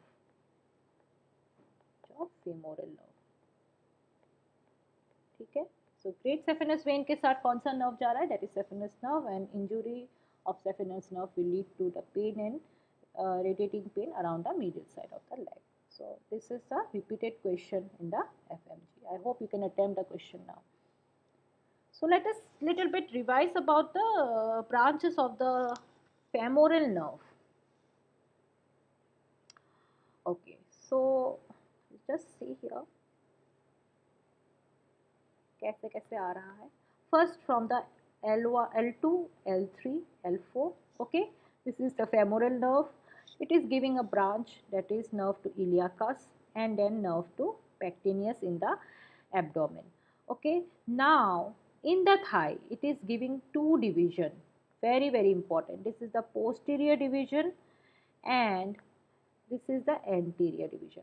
From the anterior division, you have the supply to the sartorius, you have the intermediate cutaneous nerve of thigh, and you have the medial cutaneous nerve of thigh. These are from the anterior division. Okay, and most of the supply is from the posterior division. So you have the supply to the hip joint and the rectus femoris from the posterior division, to the vastus lateralis intermedius and medialis from the posterior division, and also to the knee joint from the posterior division. So maximum supply is from the posterior division. Then in the leg, it is giving an infrapatellar branch. It will give a saphenous nerve, just now we have studied, which will accompany the great saphenous vein, and then to the skin on the medial side of the leg. Okay, in the foot, it will supply skin on the medial side of the foot up to the ball of the great toe. So that is the terminal branch of the saphenous nerve only. So this is the division of your femoral nerve. I hope it is clear to you. Okay, so you have to remember this, that the sartorius is supplied by the anterior division, and most of the other branches are supplied from the posterior, getting its supply from the posterior division. All right. So that is about the branches of the femoral nerve. Muscle commonly used for grafting. Now out of this, we have another question. So you have the sartorius, you have gracilis, you have semimembranosus and semitendinosus. So to attempt this question, let us study a little bit about the gracilis. Now gracilis is the muscle which is used along with its arterial nerve supply, everything, nerve, artery and vein. This muscle is taken for grafting. Okay, it is taken for grafting. So the answer to this question will be your gracilis. Okay, so gracilis is the most commonly used muscle for grafting. So what is the origin of the muscle? It is the only muscle of the adductor component. So it is the muscle of the medial component of the thigh, and it is not attached to the femur. Baki sub muscles, all the other muscles are attached to the femur. Only the gracilis is not attached. And then it is in the origin, if you see, it is coming from the lower half of the body of the pubis and the inferior pubic rami, and insertion will be in the medial surface of the tibia. The nerve supply is the anterior division of the obturator nerve. So we know that the obturator nerve is the nerve of the medial compartment or the adductor compartment. So this is about the muscles of the medial compartment or the adductor compartment. So we are not going through all of that. Just to remind you that pectineus muscle we have already discussed. Okay, and you know that the pectineus muscle, why it is important? Because the pectineus muscle is the hybrid muscle. And what is hybrid muscle? Hybrid muscle का दो nerve supply होता है. It has 12 nerve supply. So it has a femoral nerve and it has an anterior division of obturator nerve. Okay. So action will be the flexion of the hip and also adduction of the thigh. ठीक है. Then the adductor longus, brevis and adductor magnus. Among all these adductors, the longus and the brevis are supplied by a obturator nerve. Okay, and the adductor magnus is also hybrid muscle, because adductor magnus has the adductor part supplied by the obturator nerve posterior division, and the hamstring part of the magnus is supplied by the tibial part of sciatic nerve. Okay, so out of this adductor compartment, we have got your two muscles which are hybrid muscles. So I think you should see this table once. And then we have gracilis, nerve supplies obturator, and the gracilis will help in adduction of the thigh and flexion and medial rotation of the leg. Okay, so hybrid कौन सा मिला है हमको? Pectineus मिला है hybrid, and adductor magnus है hybrid muscle. So you can see this muscle here in the medial compartment. So this is the pectineus muscle, this is the pectineus muscle, then you have the adductor longus, the pectineus, then you have the adductor magnus here, okay, and then you have the adductor brevis here. Okay, this is how the muscles are attached. So let us come on the question on the hybrid muscles. We have been discussing again and again the hybrid muscles. So hybrid muscles are all of the following except. So you know that pectineus to hai, adductor magnus also we have studied just now. Then we have not gone through the tensor fasciae lata and bicep femoris. To remind you that bicep femoris is also hybrid. So the answer here is your tensor fascia lata. Okay. If if you want to discuss, I have already discussed this MCQ. So in the pectineus, you have the femoral nerve, and you have the anterior division of the obturator nerve. Okay, in adductor magnus, the adductor part is by the obturator nerve, and the hamstring part is by the tibial part of the sciatic nerve. So this is also hybrid. In the bicep femoris, you have long head and short head. So the long head is supplied by the tibial nerve, and the short head is supplied by the common peroneal nerve. So the bicep femoris is also hybrid muscle. Only the tensor fascia lata is supplied by the superior gluteal nerve. So the answer is tensor fascia lata. Okay. Now let us revise quickly regarding the hamstring muscles. Okay. With that, I am going to end the session. So in the hamstring muscles, you know that the posterior compartment of thigh, we have the following muscles, that is hamstring and the short head of the bicep femoris, and the nerve to the posterior compartment is sciatic nerve, and the artery is your the arterial anastomosis on the back of the thigh. Okay. Now, to attempt this question, let us study what are the hamstring muscles. So, the hamstring muscles are the semitendinosus, the semimembranosus, the bicep femoris, mind you, oddly long head, okay, and the ischial head of the adductor magnus. Now, why they are called hamstring? Because all of them arises from the ischial tuberosity. All of them are inserted in one of the bones of the leg. All are supplied by the tibial part of the sciatic nerve, and all are flexors of the knee. Mind you, all are flexors of the knee and extensors of the hip joint. So the function of the hamstring is flexion at the knee joint and extension at the hip joint. As you can see in this image, you have the semimembranosus, it is membrane like. Then you will have a tendinous one, that is semitendinosus. Then you will have the bicep femoris, okay, and bicep femoris, and also you will have the adductor magnus ischial head. Okay, so those are about the hamstring muscles. So this question is all are hamstring except, so you know that the semitendinosus is correct, semimembranosus is correct, bicep long head is correct, so short head of bicep femoris is the correct answer. Short head of bicep femoris is not hamstring, but it is a content of the posterior compartment. Okay, so this is important. So this is about the origin insertion, mostly the images. Okay, and we have a table, so I want you to go through the table, the long head, the short head, the semimembranosus and semitendinosus, and the nerve supply as well. Okay, now in this I have already told you that the bicep femoris, the the long head is supplied by the tibial nerve, tibial part of the sciatic nerve, and the short head is supplied by the common peroneal nerve. Okay, so it is also a hybrid muscle. Bicep femoris is a hybrid muscle. Okay. So this is about the sciatic nerve and its supply. So you can see here that how the sciatic nerve is terminating into the tibial part and the common peroneal part. Okay, this is about the supply of the sciatic nerve.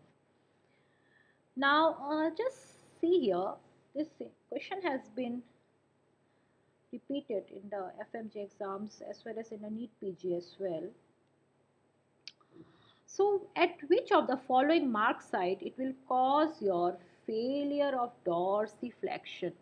Okay, first of all, you have to identify the marks, failure of the dorsiflexion. Now failure of dorsiflexion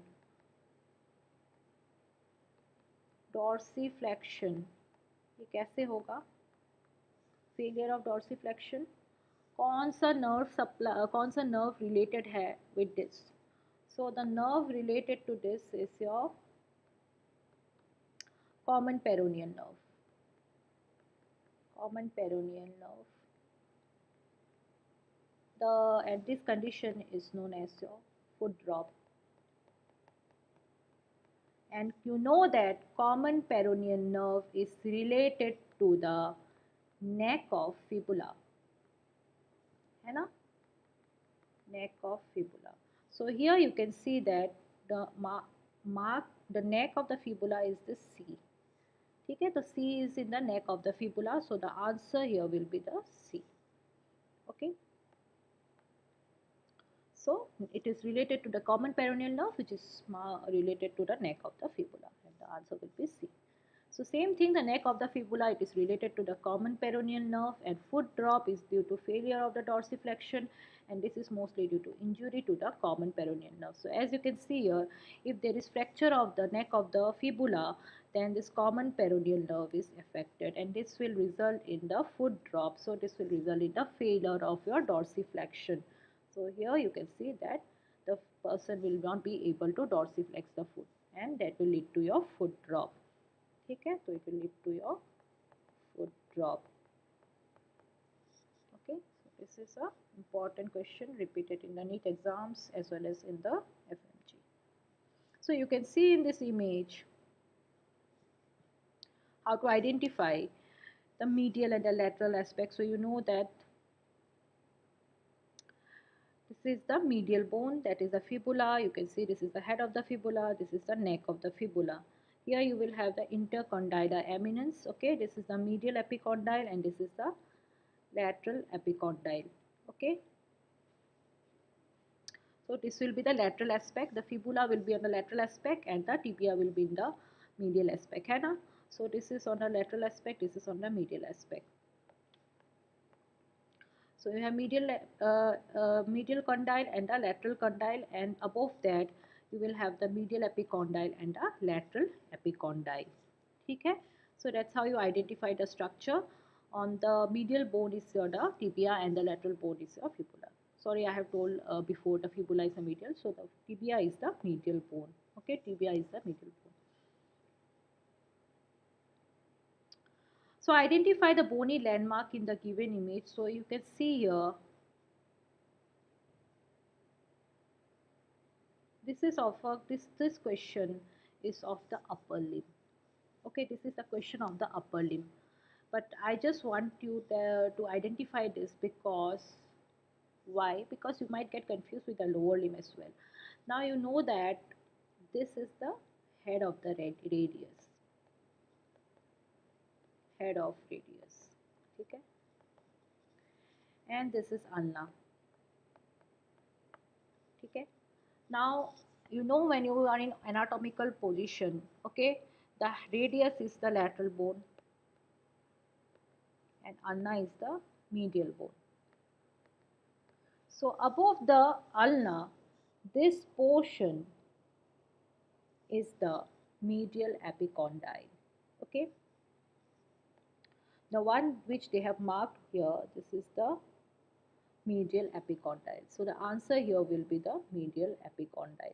I have intentionally put this question with the lower limb so that you are not confused with the tibia, fibula and the radius and ulna. So whenever you see the head of the radius, then you can identify this is the upper limb bone. So this is the radius. Radius, you know that it is in the lateral aspect, ulna is in the medial aspect. So this will be epicondyle, medial epicondyle.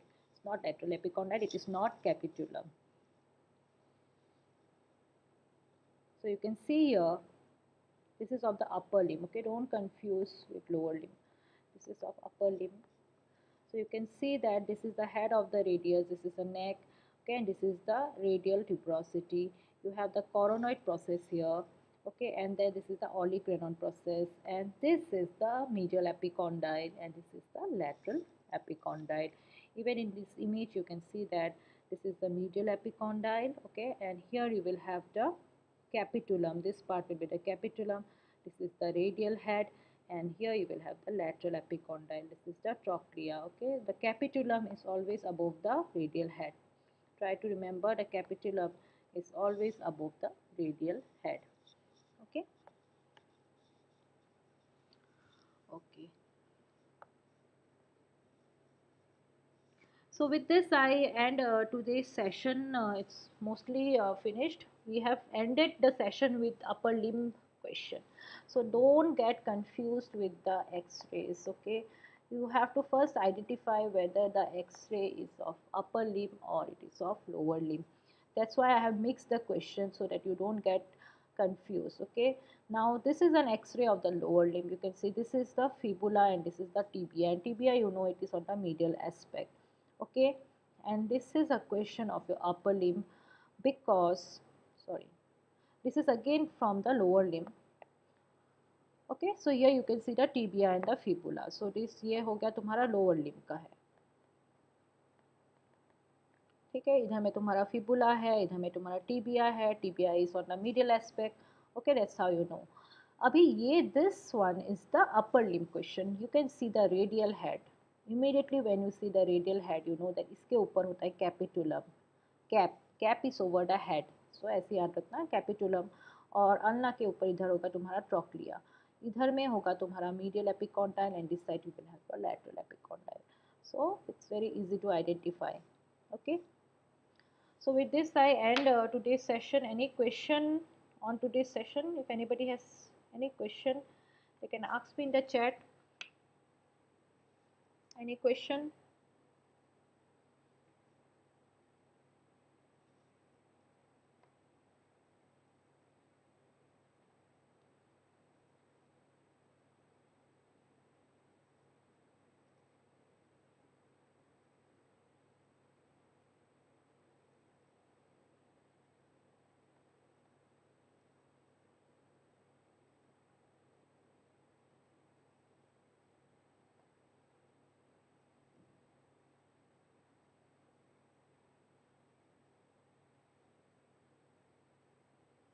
Okay, so with this I end today's session. So next session will be on the lower limb part 2, and we'll discuss mostly about the knee joint, okay, the ankle joint, the related questions, FMG questions which has been repeated regarding the knee joint, then the locking unlocking mechanism, the popliteal fossa. Many question has come on the palpation of the posterior tibial artery, so we'll be discussing that on the next session. So I want you to go through the lower limb, the anterior compartment, the posterior compartment, the thigh, okay, the femoral triangle, and then you have to little bit go through the x-rays as well, okay, so that you can identify the x-rays and then you can identify the condition. Okay, so I hope this session had been helpful to you. With that I end today's session.